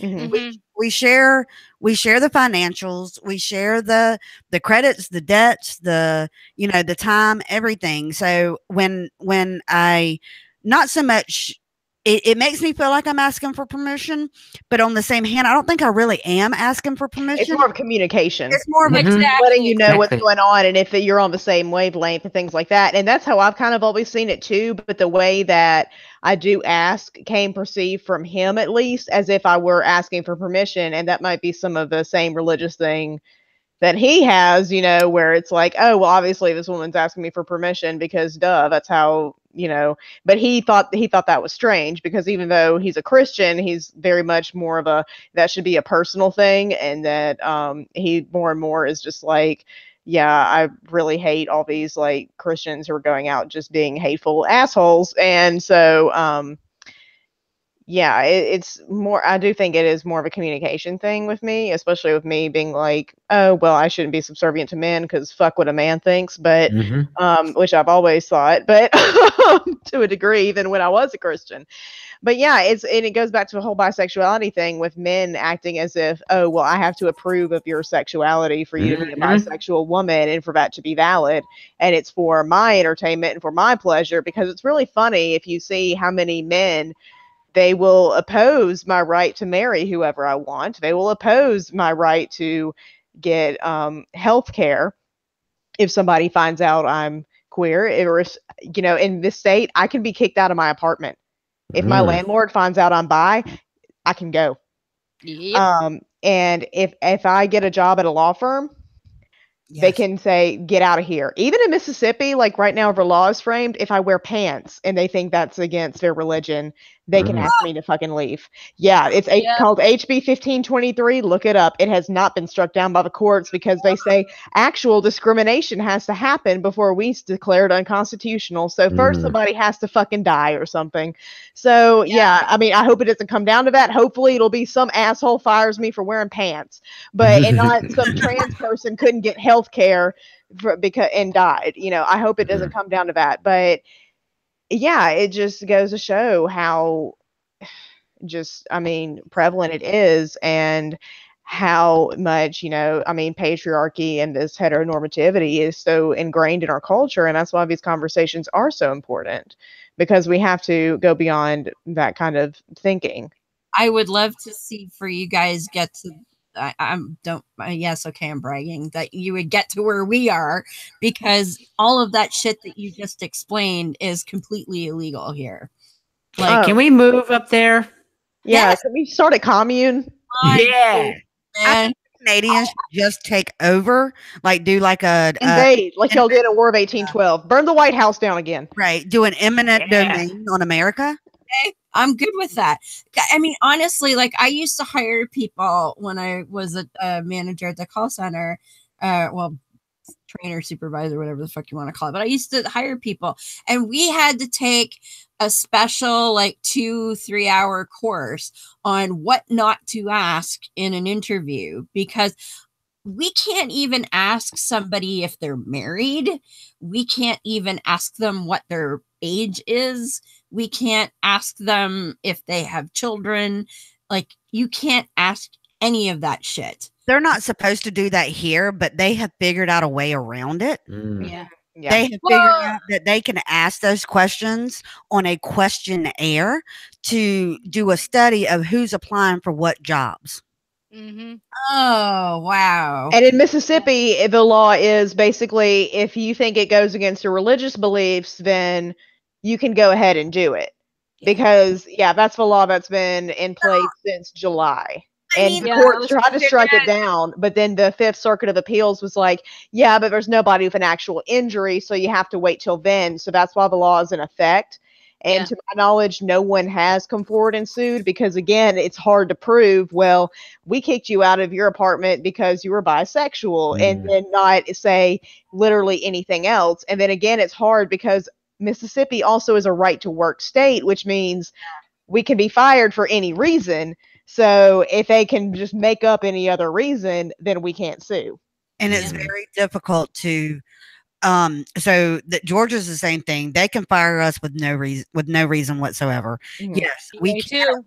we can go down to the Department of Labor and file for unemployment. And we can say, well, they fired me because I'm an atheist. I have to be able to prove that that's the reason why they fired me. And they're going to come up with, well, she was late once. Right. Exactly. Yeah, and in Mississippi, it's even worse because it's like, yeah, she's an atheist. It's my religious right. Yeah. So it goes even farther here, and I suspect that's going to become, now that it's been implemented here, if we survive a challenge to like an actual person who comes forward and saying, hey, I was discriminated against under this law, I have a feeling that law is going to flood the other state legislatures. Well, currently a similar bill to the one in Mississippi is now in 28 states. It great. is actually part of the agenda of the religious right. It's basically, as I refer to, they're flinging spaghetti against the wall, hoping to see what sticks. And they're building on these religious freedom laws as or religious liberty laws to see what sticks. And now that it's been passed in Mississippi, I think Missouri's up for a vote in the next month. But yeah, that's what they're doing. They did the same thing with the whole well, not so much the right to work, but this is all part of their agenda. I mean, this is not a fluke. This is, it's gender too. Yeah. You can't identify as anything other than what the doctor said you were when you're born. Like that's the law here. Yeah. And it's not just whether you're religious. It's getting in. They're crossing over. They're trying to take strategies that they've used in the anti-LGBTQ and bringing it over into the anti-atheist movement or non-believers. If you are of a different religion, it goes back to the popular meaning. Oh, you want prayer in school? Well, which religion? Just yours? It's that whole mentality, and they're basically, we went through this with abortion back in the 70s, and now it's making a full circle because it's coming back again. So yeah, they're applying this strategy to any hot button social issue, with women's rights, with abortion, and we're seeing some of that bullshit starting to trickle up here because I you folks all know our friend Jordan Peterson. Yeah. Oh, Well, Yeah, the right down here is trying to make an inroads in Canada. yes, but Jordan Peterson. Okay, so I'm sure you're all familiar with the law that he was having a connection over. So what people don't actually realize is that law has been in force for at least a decade already. And it's the law that prohibits discrimination on the basis of, race, color, gender, orientation. We even specify a difference between race and country of origin and all of that. And the only thing that was being changed is that we were adding gender expression to that list. All of those things were already illegal for even him. So if he's a professor and someone said, somehow it came out that someone was gay and he decided to mark them down every time because he doesn't like gay people, he'd still get his ass in a sling. But the other thing is that law has no prosecutorial power. So he would never be arrested because you can't arrest anybody on that law. And he would never get put in jail or any of the other ridiculous shit that he was saying. You can only be put before a human rights tribunal and fined as a business or a professional who is systematically discriminating based on one of the protected classes. Right, and I read that bill. It didn't say anything about throwing anyone in jail for not using government mandated pronouns. No, they go to space gulag. Yeah. Yay! No. We send them to the moose hatchery. Moose hatchery. Or they have to live in an igloo for the next 5 years. Like, it's just ridiculous. And he's got all this hyperbolic bullshit. And he's making so much money off of it too. Exactly. Unreal. And he's just a whiny ass weenie. Like, and he's upset because somebody is supposedly taking away his right to be an asshole, and he never had that right in the first place. That law was already there.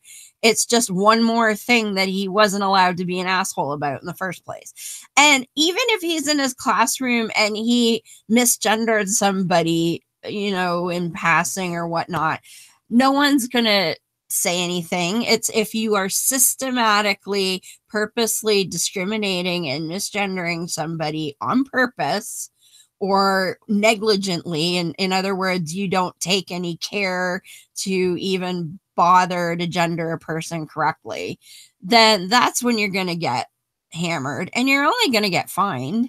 Like that's all it is. So, I mean, and yet he's turning it into this giant hyperbolic big brother, giant, oppressive government, blah, blah, blah.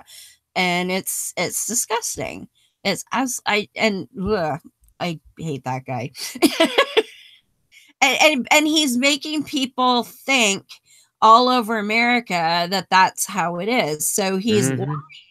He's lying about our laws on purpose in order to make himself look like a huge ass victim when he's just a huge ass douchebag. So anyway, that's my Peterson rant.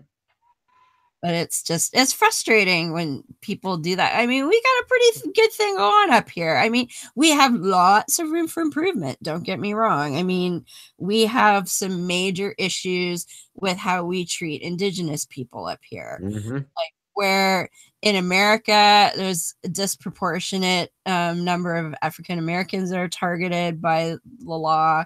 We have that, but worse is how our Indigenous people are targeted. Like there's this attitude, well, it's just a filthy Indian, like who cares? We have list that's how people down here feel about homeless people. Oh, it's just a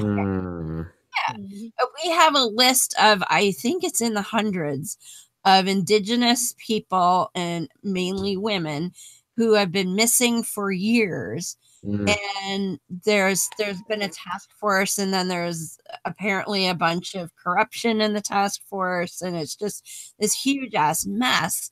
And all of these people are falling through the cracks. It's like, oh, it's an it's an Indian problem.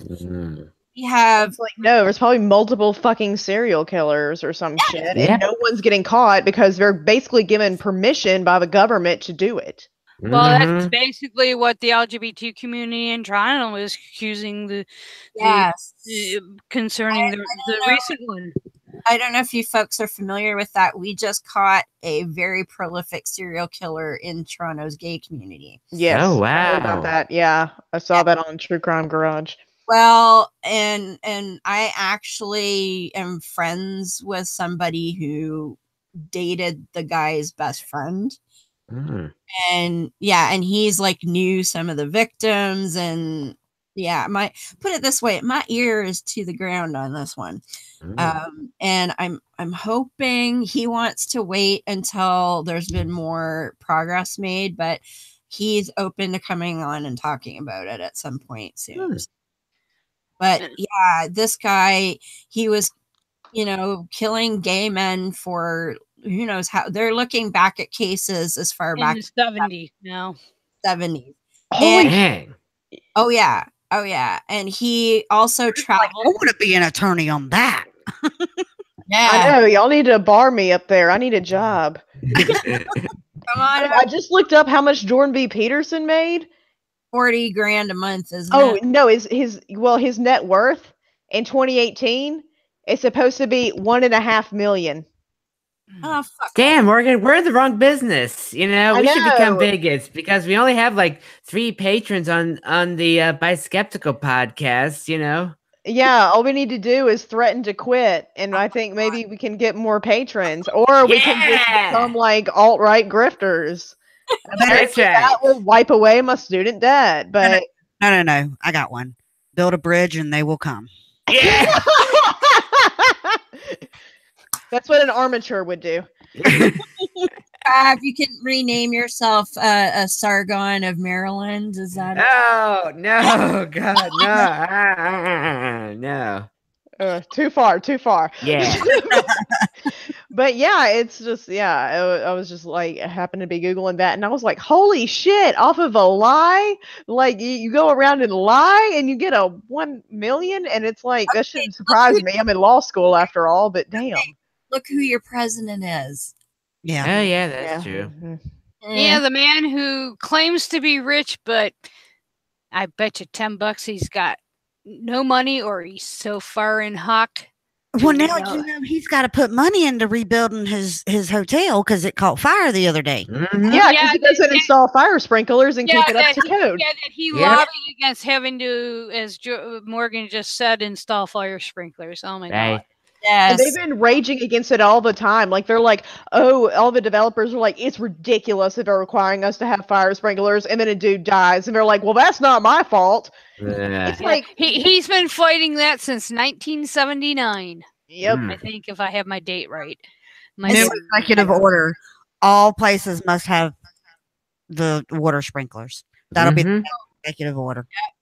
Yeah. But- And I bet you there were sprinklers in his gold-plated penthouse. Or Maybe in case his gold melted. I'm trying to think. I don't think it'd catch fire. Maybe he has golden sprinklers up there.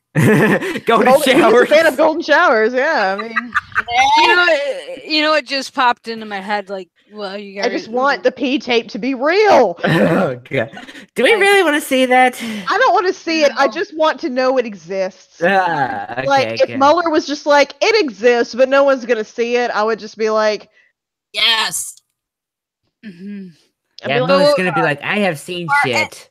And it's like, I don't want to see Stormy's dick pics either, but if they're but real, it would be funny. That's how where I'm at. I'm like, this is dumb as fuck. And I was telling a coworker this. I was like, this is the dumbest time to be alive, and I'm really fucking mad about it. But I was like, but here's my thing. I'm like, well, at least it's kind of fucking funny. Mm-hmm.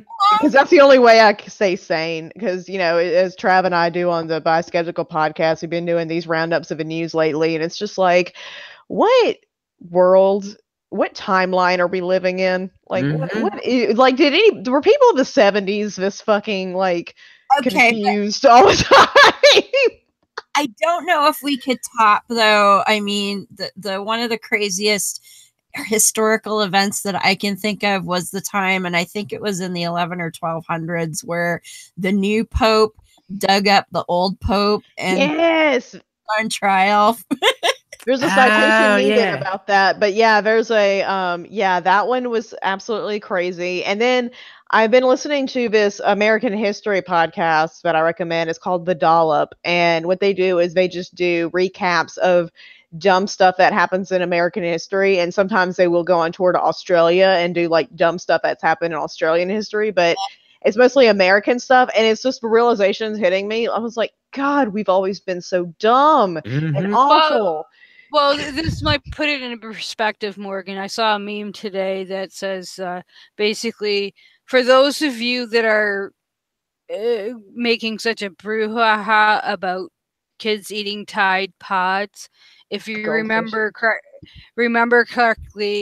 you're the same people that used to huff, and you're the same people that used to, I can't remember.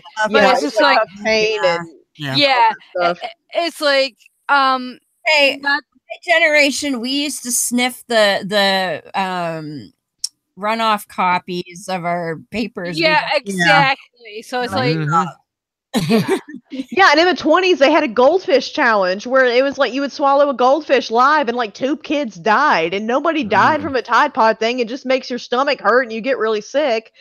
And it's just like there's always been a dumb freaking thing going on with kids. And it's like it was like 3 people who did it too, and it's always been the case where it's like 3 people, and it's like, well, that whole generation of children. Like, no. Yeah, I think the meme that pissed me off the most this last couple of weeks was, hey, the kids that are eating Tide Pods and sniffing condoms are the same ones who want to ban our guns. No, they're not. Those same and I'm like, high are not also eating Tide Pods. Those are different kids. And I saw one that was pretty good, and it said the generation yelling at us about Tide Pods is the same generation that used to wash our mouths out with soap. Yes. Well, they're also the ones that gave away all the perks that they had when they were kids to fuck over all the upcoming generations. Well, and that's the thing. I was doing when I was doing 12 alphas of the week, and it's like as I was doing more and more of them, I'm like, I'm never gonna fucking be able to keep up with this shit.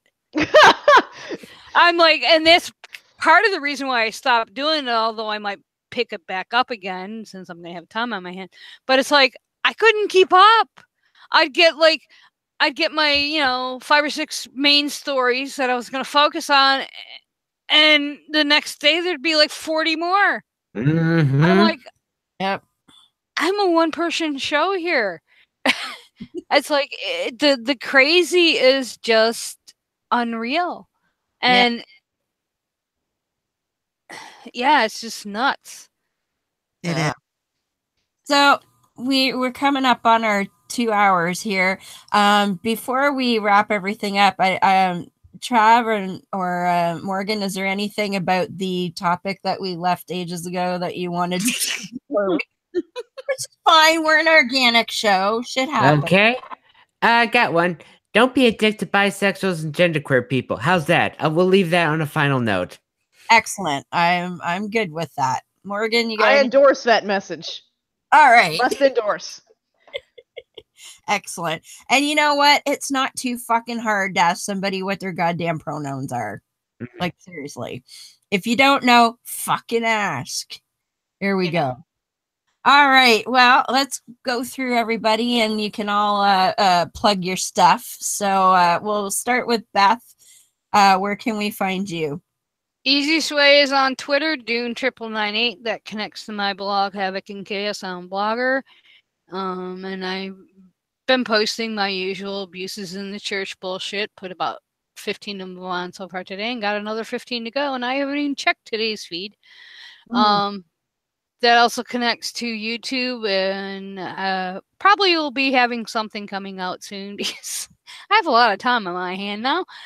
And Facebook, Beth A. Hambridge. That's what it is on YouTube as well. Friend me. If you do friend me, please send me a message stating that it's a friend of the show, or I will ignore you unless you have multiple friends in common. That's the easiest way. And Morgan, where do we find you? After you unmute yourself. Yeah. Yeah. All right. Sorry. So you can find me on Twitter at Mostring. That's MOSTRING. And you can also find me on Facebook, Morgan L. Stringer. And you can also find me on the Biskeptical Podcast of Trav Mamone. Comes out about every 2 weeks on Spreaker, Stitcher, and iTunes. Excellent. I was waiting to see if you were going to let them do all the work or take some on yourself. I do show up and do some work sometimes. Oh, I meant you were going to. I am the Tom of all the podcasts I'm on. I just sit here and yell. You do, but that's okay. You yell well. She does. And Miss Ashley, where do we find you these days? Well, you can no longer find me on No Religion Required. It's dead. But you can find me. You could have said retired. Damn. Yeah, retired sounds better. No, yeah, you can still find the episodes. Bobby still keeps at least the past episodes going, but we are no longer putting that out. But you can find me every Wednesday night on Hope After Dark with Jerry DeWitt, Bobby Carey, Angie, and myself, where we pretty much just talk about anything and everything. It's just the darker side of hope. After whatever. That's normally Wednesday nights at 9 p.m. However, this week it is a ladies show where we will be going live at 8 p.m. on Spreaker. You can also find those shows on just about any podcaster that Bobby puts out, because I don't know where all he puts it out, but he puts it out places. On podcatchers and stuff. Yeah, that. And Trav, please tell us where we can find all of the things you do. Okay, well, you can catch me every week on the By Any Means podcast, and that's by spelled B-I, on iTunes, Spreaker, and Stitcher. And then, as Morgan said, every other week, we do the Biskeptical Podcast. And hi, Kitty! Hello, Kitty! And also, you can follow me on Twitter at T Mamone. And I don't really blog there much, but you can also go to freethoughtblogs.com/byanymeans, and I'll post links whenever a new article of mine gets published. You throw out a good rant every once in a while. Thanks. Yeah, that was, in case anybody who isn't watching this later, that was my husband with the cat. He always, if I'm still running something, when he comes up, he'll usually grab a cat and come in and be like, look, it's Kitty. This thing he does. But anyway, you can usually find me also on Holy Crap, the Vlogcast, which is Sunday mornings at 12:05 a.m. And that's found at holycrapthevlogcast.com. And Full Chronic, which is www.fullchronic.com. I haven't put anything out in a little bit because the last couple months I've just had zero energy, but I'm hoping to get back at it soon. It's amazing. People don't realize how much work this stuff is. So yeah, a lot of editing, especially with that King James Version English shit that I have to say over and over. A couple of you, Ashley, remind me, I'll have to play you the file of that, of me fucking up on that later. It's quite amusing. But yeah, Full Chronic, or I read the Quran so you don't have to. And trust me, you don't want to read that shit on your own. And also, before we go, I just wanted to mention a few months ago, we had Greta Vosper on the show, who is the United Church minister, who is an out atheist and who is weathering her church administration trying to get rid of her because they don't think she belongs, even though her congregation chose to keep her and they love her. Oh, look, it's kitty number 2. Oh, yeah, okay. Hello, kitty. Aw. But anyway, she just happened to message me right before the show and told me about something really cool. So her church has been working on sponsoring the family of a Bangladeshi blogger to come to Canada as refugees. Stop that cat. Come as refugees to Canada, and they're still in the process. This is a blogger who is currently in hiding and has been threatened by death on many occasions. And oh, thank you. And so they're working on bringing this family to Canada, and she has organized a one-day mini conference as a fundraiser for the church to raise funds to help take care of this family when they get here. And I'm really excited about it because the speakers she's gotten are amazing.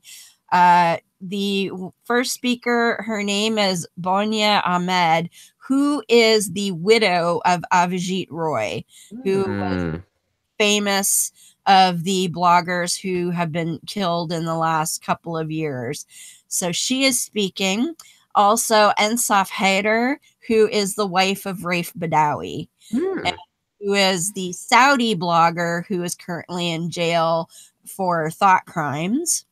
Then she also has Rayhan Abir, who was Avijit Roy's co-author.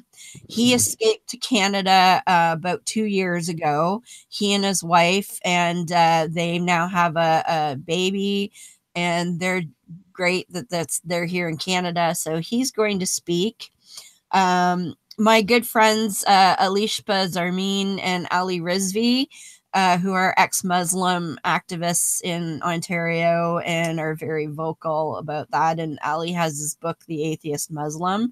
And last but not least is Aruna Pap, who is an Indian lady who was raised as a fundamentalist Christian, which you don't hear about too often. In fact, our last show, we were talking to Karen Garst about her new book, Women versus Religion. And Aruna does a piece, does an essay in that book talking about her life growing up as with a fundamentalist Christian family in India. And as many people know, Indian culture is very harsh towards women in the first place. And then you have a fundamentalist Christian father on top of that. Yeah, it sucked to be a woman in her family, let me tell you. But those 6 people, plus Greta, will be speaking as well. And she's also in Karen's book too, which is amazing. So that is going to be, let me scroll down here. That's Saturday, June 2nd, starting at 8 a.m. Now, you might think it's a little expensive for a one-day event because right now tickets are $125. After April 30th, they'll be $150, but it is a fundraiser. So that's why the tickets are a little bit more expensive than you might expect for an afternoon of 6 speakers, but I think it's really worth it. It's a great cause. We need to get this family here to Canada so they're safe from being hacked to death by religious idiots. So I just wanted to plug that, and you can find the information, and I will put the link in the description after. The website is livesinthebalance.ca. So that's all together, livesinthebalance.ca. And there's ticket information there as well, and information about all the speakers. So as I say, she just pinged me about this like at 6 o'clock. So I'm thrilled about the whole thing. I'm going to plan to go because I want to hear them all speak, especially I've never heard Bonya Ahmed before, or I met Rayhan before, but would love to hear him speak. So it's just going to be a fantastic event. So there's that.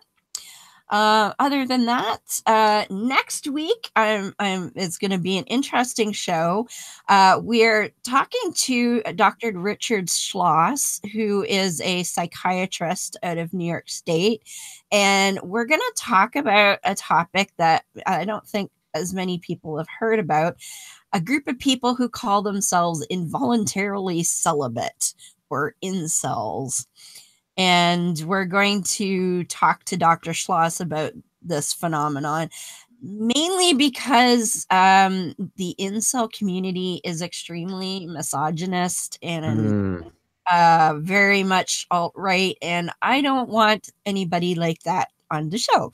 So we're not going to talk to an incel, but we're going to talk to a psychiatrist about what incels are all about, which I think is a more interesting angle from our point of view anyway. So that's what we're going to be doing. Oh, wait a minute. No, I'm an idiot. That's in 2 weeks. Okay, I was like, I have it on my calendar for 2 weeks. No, next week. It's still going to be awesome. We're going to talk to Gail Jordan. One of the directors of the Recovery from Religion Foundation, and she also recently ran for U.S. Senate in Tennessee, and we had the privilege of hanging out on her farm during the NanoCon and the fabulous gay wedding. So yeah, we're gonna have Gail come on and talk to us about recovery from religion and her experience as running for office as an open atheist in Tennessee, which was a bit of a challenge to say the least. So my bad. So incels in 2 weeks, Gail Jordan next week. That's what happens when I don't have my calendar open in front of me. But anyway, until then, everybody, have a great week, and we will see you all then. And I will take us out with the Creed for Humankind, and we will see you then. I know the truth and power of reason and of rational thinking, and I will use them to my advantage. I know the truth and power of educating myself and of expanding my intellectual boundaries, and I will educate myself. I know the truth and power of vanquishing ignorance, and I will do so whenever the opportunity presents itself. I know the truth and power of morality without supervision, and of true and accurate righteousness. I know the truth and power of obliterating tyranny, be it intellectual, emotional, or philosophical, and will work toward that goal whenever and however possible. I know the truth and power of human ingenuity. I know the truth and power of human compassion, and I will be mindful of the welfare of others. I know the truth and power of equality and fairness for all living things. I know the truth and power of the importance of our families, our friends, and our fellow men and women. I know the truth and power of human stewardship of our lands, our waters, and our skies, and I will try to act to preserve our environment. I know the truth and power of the sciences of mathematics, of physics, and of chemistry, and of the important role of these disciplines in understanding the workings of this cosmos. I know the truth and power of the rejection of all notions or beliefs that reside in the supernatural or the superstitious, and of those notions or beliefs that we are not supposed to be able to explain. And I know that these rejections are necessary for humankind's survival. I am a human being with a free mind, liberated from irrational influence and from unreasonable dogma.